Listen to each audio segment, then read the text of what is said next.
You are listening to The Audit, presented by IT Audit Labs.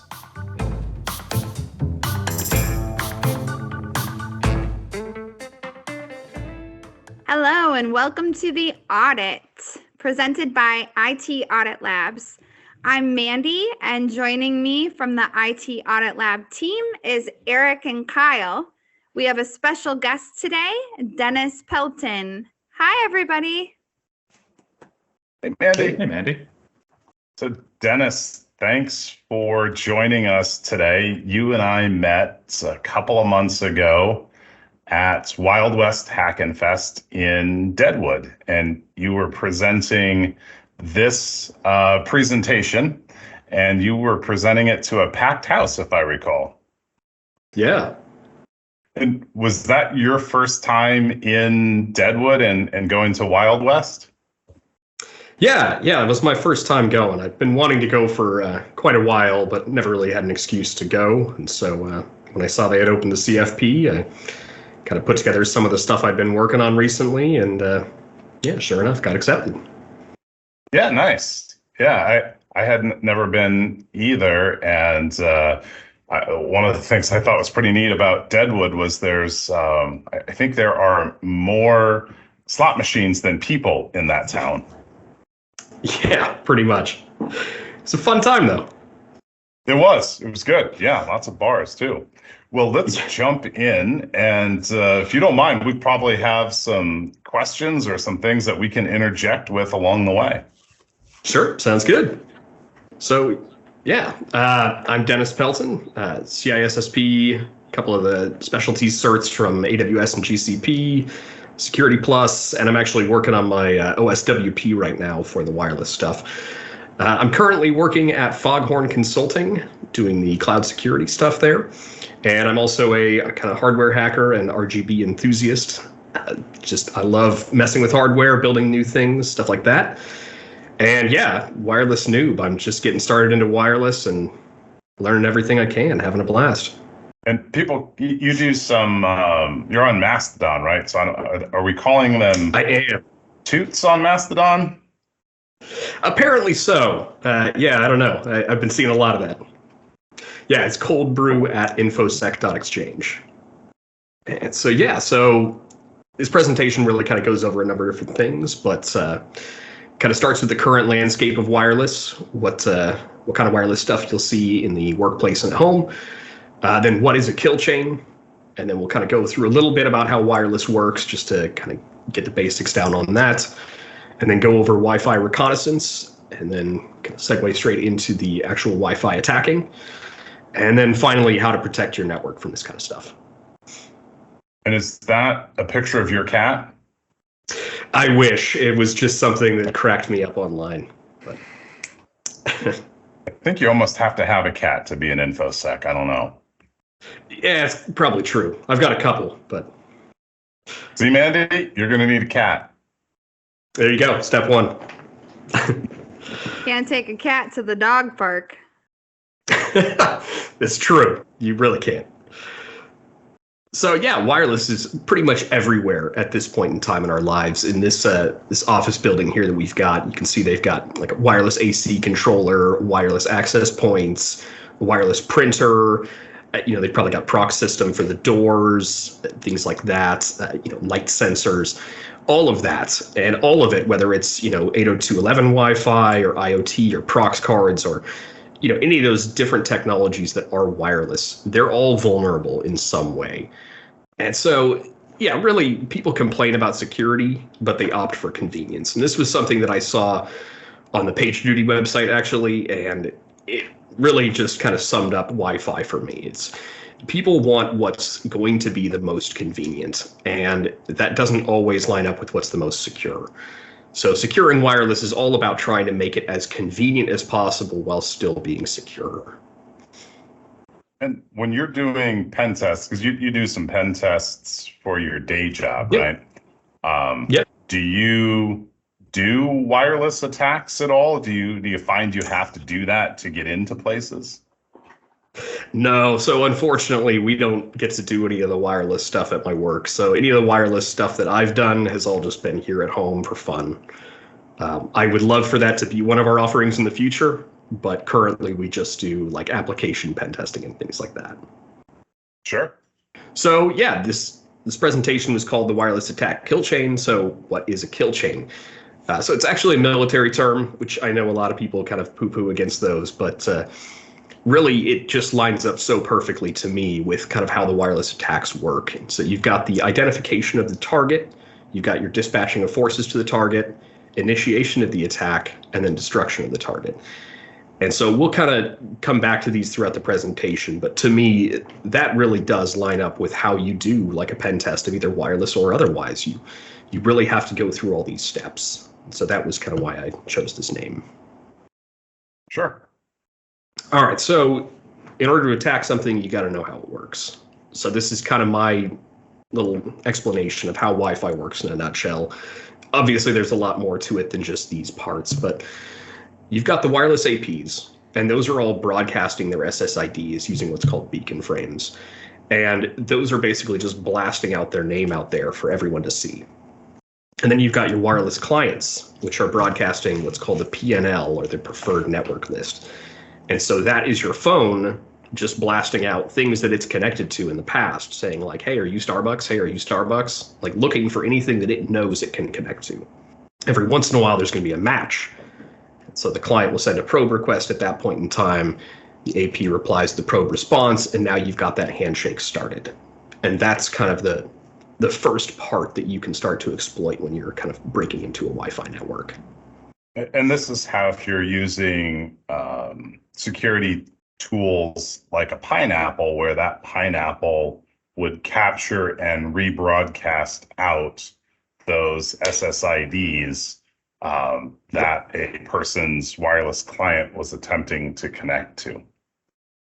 Oh, yeah. Yeah, there's a lot of different attacks that are kind of based on that back and forth of those different broadcasts that are sent out. So yeah, one quick note there is that DOS attacks can work against these. It's something where when I first wrote this slide, it was something where I just kind of said, yeah, it is possible. No one's going to do it. It doesn't really make sense in any way. But I was actually showing this presentation to a buddy of mine, and this slide actually sparked this whole conversation, and one, proof of concept, but at least it was something viable that he had mentioned when he saw this was that if you were to essentially spam the APs of a business with these broadcast requests, it's going to reply to every single one of those. So if you slam it with enough of them to take down the Wi-Fi network, you're probably taking down their camera system as well, which means now someone from the outside has the ability to get in without being caught on camera. And it's, I don't know if it would actually work or not, but it's enough of a threat that it really made this slide a lot more impactful to me when he mentioned that. So, yeah, absolutely. Good to point that out for sure. I've seen some security cameras that have the SSD cards embedded in the camera, removable. So they're recording to that SSD card, and then presumably also shipping it off to a central server somewhere. But fair point. If that SSD card wasn't there and they're just relying on that wireless network, it would be susceptible. Yeah, or if they chose to use really small SD cards where it can only store, say, an hour's worth of downtime. So yeah, a little bit more about Wi-Fi. It's got different security options to utilize. Everybody's seen these before, but you've got, WEP and then your WPA suite. WPA comes in WPA 1, 2, and 3, and then those all come in standard or enterprise, which standard is your home one. Enterprise is where you're using an actual radius server to kind of authenticate those. Really in this presentation, since this was made for noobs, I don't really go into the enterprise one. To be honest, I wish I had, because when I presented this in Deadwood, I finished way too early and I would have had plenty of time to talk about enterprise, but oh well. And then WPS is kind of the last thing I wanted to mention on here. And that's really, it really shouldn't be used in any businesses, but that's the whole system where you can push the button on the router and it's going to initiate that sending of the credentials to the device. and then the device can connect. Obviously, that is not a good idea and is broken in many ways. But the real thing to kind of pay attention to on this slide, though, is that little photo there, which was from Wiggle in the same month that I presented this. But so I'm sure those numbers have not changed too much between now and then. But you'll notice that WPA2 is 72% or over 72% of the wireless networks out there. To me, that number was absolutely shocking because WPA2 is broken. You can definitely break into that in multiple different ways that we're about to go over. Same with WPA. WEP's been broken for a long time, and then no encryption obviously is not a good idea, but places are still going to do it for things like coffee shops and things like that. So the next thing we're going to talk about is Wi-Fi reconnaissance, which to me lines up with the identification of the target in our kill chain. So really the main kind of Wi-Fi reconnaissance thing is war driving, or war walking as some people like to call it. The name actually comes from war dialing, which was kind of back in the day, like war games and things like that, where people would just dial random numbers until they hit a modem. And that gave them a target, because now they know, okay, well, there's a computer on the other side of this. That's something that I can get into. So kind of in a similar way, war driving is just driving around physically looking for targets, kind of in the same way they used to do that with war dialing. How it's done is you just put your kind of wireless or your wireless client into promiscuous mode, which allows it to pick up anything, not just the things that are sent directly to it. And this is used for sniffing traffic on either wired networks or wireless, but in this case, we're doing it for the wireless and driving around with a GPS. And when you pair that GPS data of your current location with the Wi-Fi data of, this SSID is on this channel with this, security, now you've got a kind of aggregated list of targets. And so then if you switch the slide, I believe the next one was wiggle.net again. Oh, so these are actually examples of war driving devices. And so you can see on the left there, that device, it's clearly very purpose built, and I can't even remember how many antennas are there, but that's able to sniff every single band, or not every band, but every channel all at once. And so some people will build these devices like that to be able to drive around and just pick up the most data possible. But the alternate to that is kind of those methods there on the right, which one of those is just a Raspberry Pi with an Alpha card strapped onto it and a GPS. And the next one is just a guy's laptop sitting in his lap while he's driving around. And it just goes to show that you can kind of spend as much or as little as you want on something like this, but it can all still work the same way. I've actually got an example here. I built this one a while back just kind of as a proof of concept, but you can see it's just a little ESP unit attached to a 9-volt battery, and that's enough. You can still do these attacks with that, and that was $5 worth of parts. And Dennis, if somebody wanted to see if their business or their home wireless network was captured in war driving or recorded somewhere, is there a website that you can go to see that? Yes, that's actually the next slide, I believe. Here we go. Yeah, so wiggle.net is where you can then upload all this data. And on Wiggle, you can kind of go to any location, you can zoom in, you can browse around, things like that. And it's going to show you everything that anyone has collected and uploaded here. And they have various contests and things like that from time to time. There's different teams that kind of accrue points on here. But really, it's just about collecting all that data and everyone aggregating it together. But that means that, you can check if you're on here, which I checked. My house is definitely on here. But it means that also if you're looking for a target, all you need to do is know where they're located, and you can zoom in and find what their exact AP is called, the SSID of that. You can find the channel it's running on and get all that data ahead of time before you even go out there to your target. So the next step is dispatching of forces to the target. To me, this was kind of like rogue wireless attacks, or really just kind of any wireless attacks in general.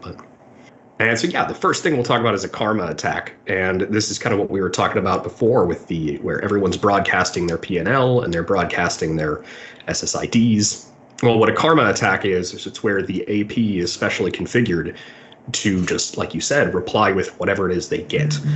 So if they have a phone that comes up and says, "Hey, are you Starbucks?" It replies back and says, "Yeah, I'm Starbucks." So now the phone thinks it's connecting to Starbucks, even though it's connecting to either, yeah, like you said, a Wi-Fi Pineapple or even one of these little guys. Whatever it may be, it's going to reply that it's that. And actually, at Wild Hack and Fest, I made a handful of these, which were little badges that were running wireless access points on the back. And they were doing that same thing. So if you connected to a wireless network there, it very well could have been my badge or one of the other ones that I handed out there. But it just goes to show you, these can be kind of anything. They can be disguised to look like anything. They can be super simple or super complex. Yeah, Kyle, what's the Ponagachi thing that you have? You were doing something very similar, weren't you? Yeah, that does something similar, and we'll probably get into it, but it does more of like a deauthentication attack where it actually kind of intercepts the four-way handshake as it's going to and from, or it watches for those four-way handshakes taking place, and then grabs a copy of those and brings it down so that you can, I think, basically break into the keys that are passed between the access point and the client. And then to force them to authenticate, it'll send like a deauth packet, knock them off the Wi-Fi, and then watch them reconnect to try and grab all the information. Yep. Yeah. So with the karma attack, then when doing this type of attack, right, you've got your device, you've got someone to connect to it. Is the purpose then to have that person connect and then pass the internet back to them and intercept what's in the middle, or kind of what's the benefit of running an attack like this? So there's honestly a couple, and I think I went into a few of them in here, but Okay. Yeah, the first one would be if you're presenting as something like Starbucks, for example, you may just want to hijack their traffic. And so it's something where if you set up a little DNS server in there, then you are essentially controlling where their traffic goes. So actually, I think that is this slide here. Yeah, so if they accept your probe request, they connect under those false pretenses, now you can control their traffic. So when they go to google.com, you're sending them to a fake google.com that maybe asks for their password or something like that. You get to pick what it does at that point. But that's really only going to work if you know what the authentication is. The other point of it is, as you had mentioned before, where you can kind of start to get into that four-way handshake. And if you can kick them off the network with a deauth packet, now you can kind of intercept that handshake and get both sides of it. And we'll kind of get into that further down in the slides, but that's how you crack, the web, or well, not web keys, but the WPA keys. Cool. So essentially you want to set, with a karma attack, I mean, the main purpose, or the I don't want to say easiest, but most fruitful maybe, would be to control that DNS, send them somewhere that looks like Facebook, but it's your Facebook, and then get their Facebook password as they type it into your fake Facebook. That's probably the most common thing that people end up doing with it. Sure. Most common. That's a good way to put it. People get creative sometimes. But yeah, totally. Cool. So I think, the next one here is talking about kind of DNS. And this goes back to manipulating DNS to control the traffic is the most common thing that people would do with this. So how that ends up working, DNS kind of in a extreme nutshell here of like just doing the highest level overview. When they type in something like wildwesthackinfest.com into their browser is going to query a DNS server. That DNS server is going to return the IP address, and then the browser goes to the IP that it was returned. But if you're the one controlling that DNS server, you can send it back whatever you want, and their browser is just going to go there and accept that was the truth. So once you control that traffic, you control where they're going. This was kind of what we talked about just a minute ago of, in a real life scenario, this is kind of how that would play out. Oh, this as well. We were talking about this with the Ponagachi scenario too. Exactly. Yep. So what if they're already connected? Just like you said, deauth.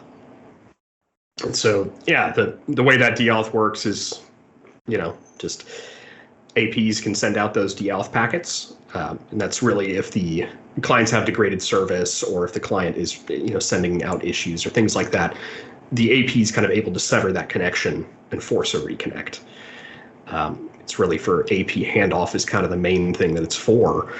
But yeah, you can send those from anywhere, assuming it's WPA or WPA2. In WPA3, they started to kind of get a little smarter about how those are handled. And so there's some kind of validation there between the device and the AP saying, hey, is this legitimate? And the AP has to respond with, yes, this is legitimate. So yeah, the Deauth, it will only work with WPA2 and WPA. The reason for this is that the 802.11 frame headers in those two are not encrypted. They're necessary for the standard operations of the actual spec itself, but they didn't feel like it was necessary to encrypt those. Now, the 802.11w spec did actually kind of deal with that problem, but the problem with that is that it needs to be supported and enabled on both the client and the AP. It's really not in most cases, and because most clients don't support it, most APs that even do support it don't have it turned on because that would cause issues. So really that one didn't help too much. WPA3 did pull all that work from the 802.11w spec into it. So once that gets some higher adoption, that's going to solve the problem. But as you saw from that wiggle slide a good ways back, the kind of adoption on WPA3 is basically non-existent at this point. So really the problem kind of sticks around. And so yeah, let's get into actually breaking of those networks and the initiation of the attack on the target. So the first one we're going to talk about is called the Half-Handshake Attack. And this is really when we were talking about the four-way handshake earlier, this is what exploits that.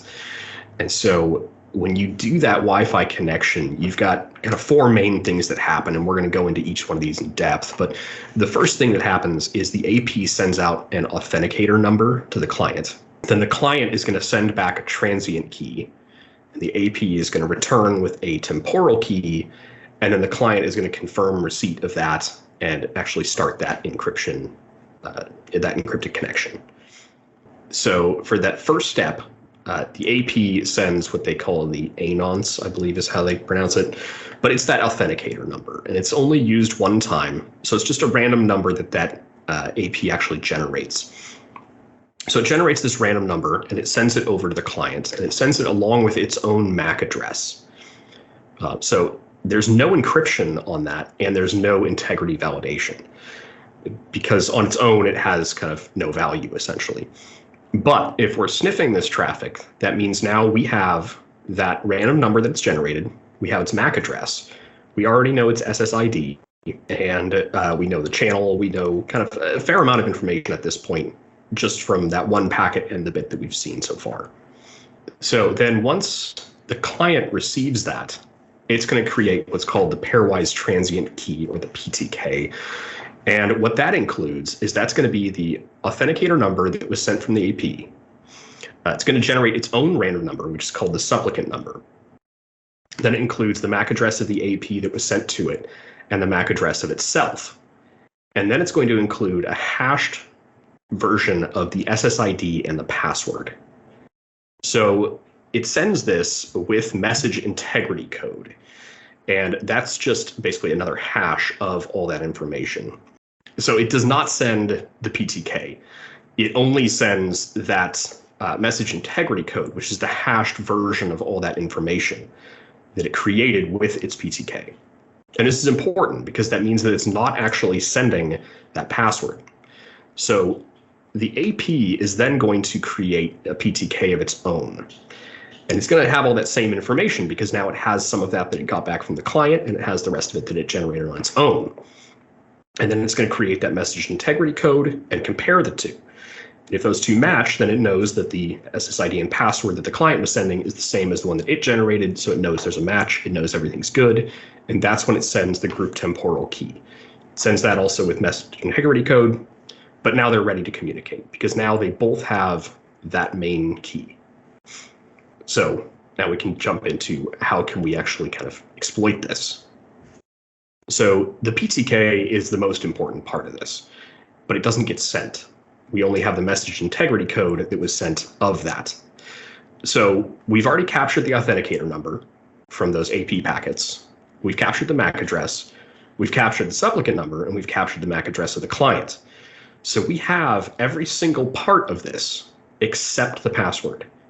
But we have that message integrity code, which is the hash of all of those things put together. So we can build our own PTKs and compare them to that message integrity code to see, do we have the right password here? Obviously, this would take forever, but Aircrack NG has automated this process for us. So we can send it a password list, and it's just going to roll through that list of 10,000 passwords or whatever, comparing each one of those message integrity codes to the one that it sniffed until it finds the password. And you can actually set these up ahead of time too. So if you did something like going on to wiggle.net and grabbing the SSID, it may even have the MAC addresses too. I can't remember. But essentially, you can prepare a lot of that ahead of time and make it go even faster. So the next thing we'll talk about with the four-way handshake is what's called the crack attack. And I've never actually been able to pull this one off successfully. So at least for me, it's more of a just kind of fun thing to kind of think about and keep in my mind, but it has been done before. So it is a proven thing that does have a proof of concept.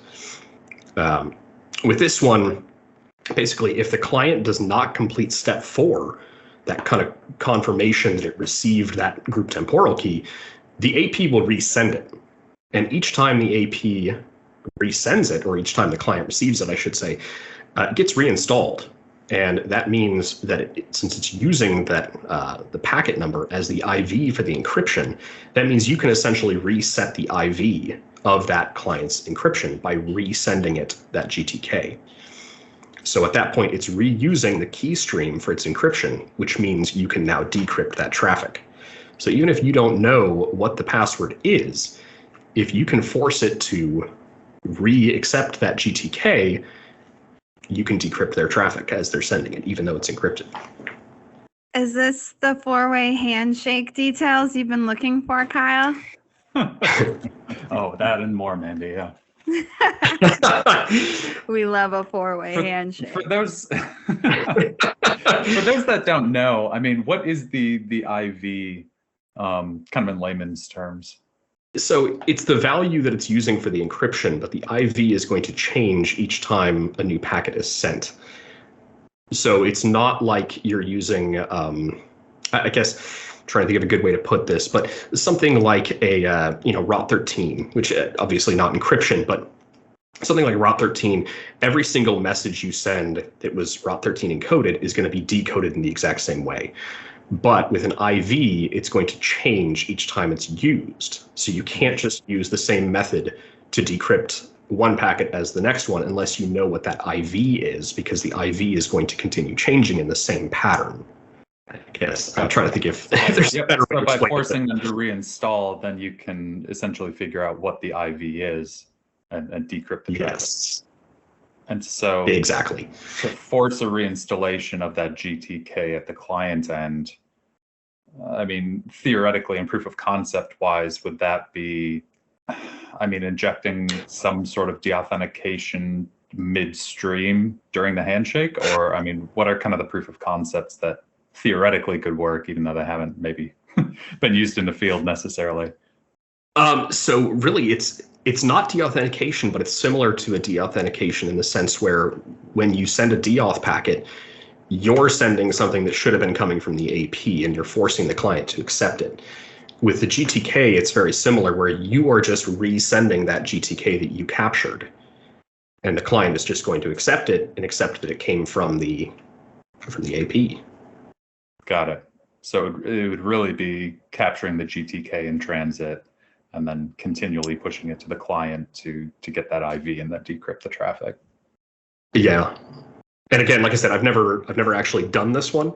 Yeah. It's more just one read about and kind of done a lot of research into, and it really just fascinated me that I'm sure it's not easy, but at least as far as like the how it works, it's fairly simplistic. Sure. And the packet number, is that like the sequence of GTKs that were received, or is that just something that you add as part of the header of the packet that you're sending over?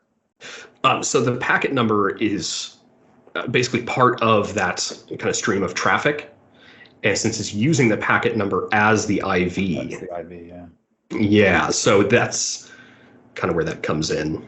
Gotcha. And that's so there'd be a little bit of so there'd be a little bit of logicking out where in the stream are we, which GTK is this, but not a lot of guesswork if you're at that point where you could then say, well, I'm somewhere in this range, I'm going to try all of them and figure out which one decrypts it, and then you're locked in and can keep going. Yep. So, yeah, and just like that note says, yeah, for known content, decryption becomes a lot easier. So if you know that they are going to, google.com or something like that, then you know what it should look like. And you're just comparing it to what it does look like at that point. And, at that point, you can reset the IV as well, which makes it even simpler for you. Got it. Cool. That makes sense. That's awesome. And so, yeah, the last part is the kind of destruction of the target. Really, for us, this is kind of total pwnage in the sense of, at that point in time that you're able to read their encrypted traffic and you're able to get onto their network because you know the password and things like that. And, I think the next slide shows it, but yeah, it's pretty much, wreak havoc in any way that you see fit at that point because you're on their network.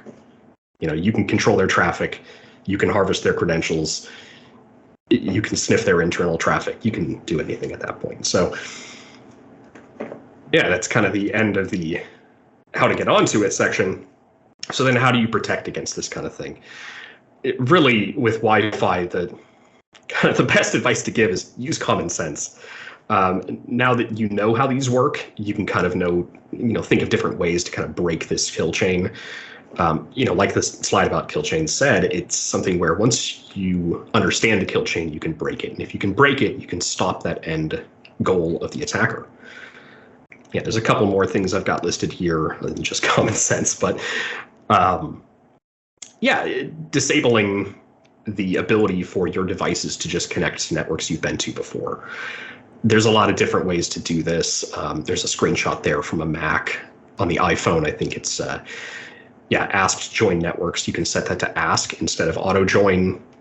And really just connect only when you need to. Don't let your phone just kind of connect to every little thing that it comes across. Force it to actually ask you, like, hey, do you want to connect to Starbucks? And you're like, wait a minute, I'm on an airplane. I don't think I do. Just kind of using common sense in that way of like, look at the things you're connecting to. Make sure you're connecting to something that makes sense and something that you want to connect to.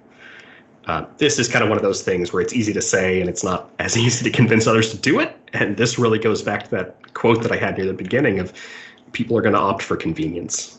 And this is where if you make it slightly less convenient for yourself, put some kind of barrier there where you have to look at it and you have to accept that network. It makes it a lot more secure.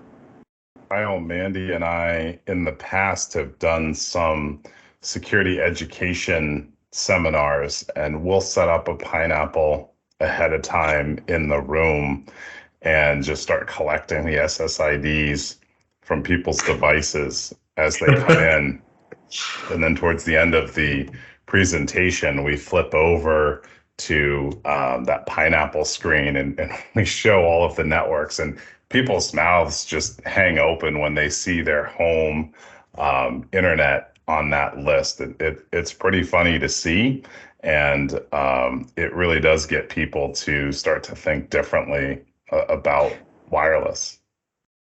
Yes. Yeah, and honestly, that's kind of the thing that I love doing the most with things like this is kind of when you can show someone these things in that kind of a way where it's like you show them with this massive impact, and it just, people don't even know that kind of stuff is possible. And so when you show them something like that where it says, this is your home network, it's just, Yep. I also want to add, I'll get a cat if y'all find me a cat that wears a hoodie, like in your presentation. That was the cutest thing I've seen all week. I do love that picture. I don't even know where you'd get a hoodie that tiny, but you got a custom make one, put the IT Audit Labs logo on it, man. Yeah, there you go. Brilliant. Give it to your You cat. can be our mascot. The next one is use a guest Wi-Fi for employee devices. This is another one that's very easy to say, and it's a lot harder to actually kind of implement at a place. But the things like the Half-Handshake Attack, it requires proximity to a device that knows the password. So if you're talking about your corporate network, if employees' devices are connecting to it and then they're going out to the club or they're going to, wherever they go on vacation, now the attackers can actually imitate that and get that password. But if they've only ever connected to the guest Wi-Fi, the most they're going to get is the guest network, in which case it doesn't really matter if they have that information. It's not going to remove the risk entirely. It's only going to lower the risk because the laptops will still have that risk. So if you go to Starbucks and start working on your laptop's probably connected to the corporate Wi-Fi. Like there's not really much of a way around that one. But if at least your phones are not, that does reduce the risk. I think I mentioned this to you outside of the podcast recording, but the imagery within this presentation is amazing. So if you're listening to us audibly and you have a good sense of humor, I encourage you to check out the YouTube. Definitely worth seeing, and I appreciate everything you put into this. Yeah, it was definitely a lot of fun to make. I wanted to make sure it was, even if people thought the content was kind of dry, I figured as long as the memes are there, it should be pretty good. You nailed it. Well, thank you. The last one is secure your APs and use rogue AP detection if you can. I've gone to a lot of places where the APs were literally just sitting on employees' desks. They said, well, Tim, part of your desk is taken up now because we need the Wi-Fi to be here. And that's just a bad idea. It's super easy to just swipe that when nobody's looking or swap it out for something else. Or there's all kinds of terrible things that people could do if they have that physical access to the device. So, put them up in the ceiling, hide them, secure them, whatever it is you can do to keep the physical devices away is going to be a good thing. And then rogue AP detection, not everything supports it, but I know with the Unify devices, they support it. And I do a lot of Wi-Fi testing here at home, and that rogue AP detection works. If you start trying to mimic one of my networks, it's going to throw me an email, and I'm, of course, just going to ignore it because I'm doing it so much myself. But in a normal business, you want those kind of alerts. And then, use strong passwords and keep your devices updated. The Half-Handshake Attack and the Crack Attack, those both rely on a password that can be cracked with something like AirCrackNG. If you make your password stupid long and really hard, you're just making it a lot harder on someone trying to get in. Karma relies on WPA or WPA2. If you run WPA3, you're going to be in a lot safer place. At least last time I checked, it still had not been broken yet. Obviously, it's going to be at some point in time. Someone's going to find a flaw. But, it's a lot more secure to be on something like WPA3 than to be on something that we know for a fact is broken and has been automated. And that's the end. A couple questions for you, Dennis. Yeah, go for it. How about VPN, using a VPN to encrypt that tunnel that might go through a rogue AP? Would that be something that users could do to protect themselves, like at a coffee shop or something like that? That's actually a great question. I hadn't really thought about that, but it makes sense to me. Assuming that your VPN is actually encrypting all of your traffic and not just some of it, because they have those, the ones where it only encrypts the traffic. Yeah, there's the tunnels where it only encrypts the traffic that it needs to, in which case, if you sent out a DNS request for google.com, it's still going to send you to the malicious one. But if you had the kind of more egregious one that's going to encrypt all of your traffic, I suspect that everything is going to be piped through, so you're not really going to, at least, in my head, I'm trying to think of ways that this attack could still affect someone like that. But I think that would actually work. Cool. And what about something, just going off what you said with DNS, right? There's those VPNs where you can use secure DNS and it, forces it through those secure servers. What if on your workstation or phone, you have a hard-coded DNS inside? Is that going to make a Karma attack more difficult? So you're using a service like Quad9 or OpenDNS or something, and you push all your traffic out your devices through that. Are you still hijackable, or is it only if you're automatically configuring your DNS? So that's actually also a great question. I suspect that it would become a lot harder to hijack that traffic if you were hard coding your, like Quad9s, like you said, or something like that. Sure. Again, honestly, I'm kind of curious to play with that now. Yeah. Because I suspect there's probably still a way to do it. In fact, now that I'm thinking about it, I'm betting you could just do some kind of a rule that would redirect any traffic bound for, quad 8s, quad 9s, quad 1s, any of those, and force it to your DNS server. But yeah, it's definitely something that, like, at least personally, I have never attempted to do that. I wouldn't have thought of it before today. So, yeah. Yeah, just making it a little faster outrunning the bear, right? Like, probably they're still vulnerable. You're just making them take another step to get you. Possibly, but yeah, that does make me want to start playing with that now and see how difficult it would be to still hijack that traffic.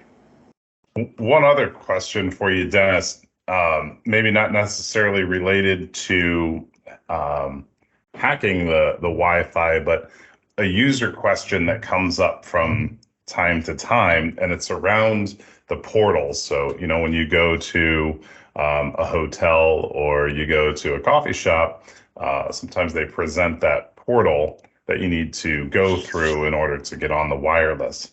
Well, sometimes that portal doesn't present. You try to go to a website, the portal doesn't present.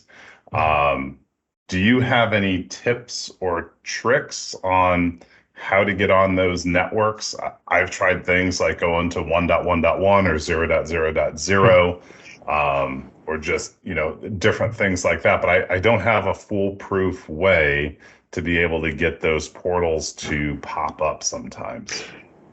Yeah, so I know when they set those up, it's usually something where they're basically just redirecting any website to their portal, essentially.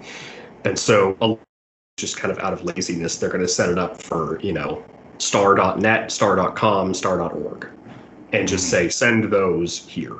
But that does mean that, if you attempted to go to like infosec.exchange, that's not included. It's going to be blocked because it's not going to the portal, but it's also not going to trigger the portal to come up. Honestly, for me, what I usually do, because I've run into that same thing where I try to go somewhere, the portal doesn't come up, and now I'm kind of in this weird locked state where I'm connected, but I'm not able to get on. And I just try going to google.com, because I figure that's, your standard user, that's probably going to be their first place they go. That one's got to be in the list of things that's going to get hijacked and redirected to their portal. But sure. I've played around with it before and then looked at the IP address that they gave me and then tried to go to .1 on that network to see if that was their gateway. And, it's all sorts of things that the general user wouldn't do. And these things are stuff that happens to the everyday user. So it's, I like your idea there of just suggesting try to go to Google or a common website that would be captured. Yeah. Although interesting point about those captive portals, that's another thing that I wish I would have put into my presentation, but I didn't, is that most of those, they're on a unsecured network.